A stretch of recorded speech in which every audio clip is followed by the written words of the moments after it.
Uyabona ke manje sesikhuluma into engifuna ukuthi ungicacisele ukuthi uthini kumina.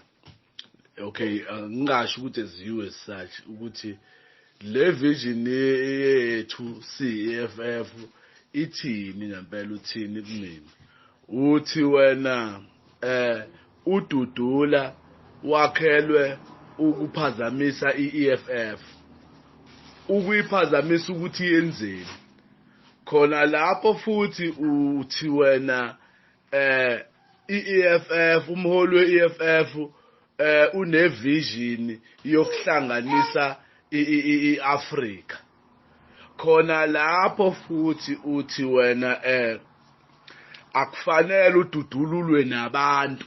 Kufanele uhambe ngomthetho uyolwa namaphoyisa neHome Affairs ukuthi kube ibona abalwa lento. Ekugcineni usuyayibona ukuthi wrong lento manje. Ikuphi kahle kahle okufunwa iEFF ngoba phela yonke into la eSouth Africa inkinga yakhona uhulumeni obusaya uyilungisa na iEFF yazi yaba khona ngoba iphambana nezenzo zani zeqembu elibusayo kwaze kwaba khona iEFF.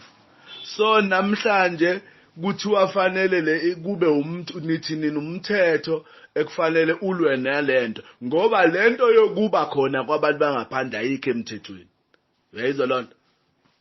So ikona kuyikuphi okukhuluma iEFF la ke sikanalyze nawo.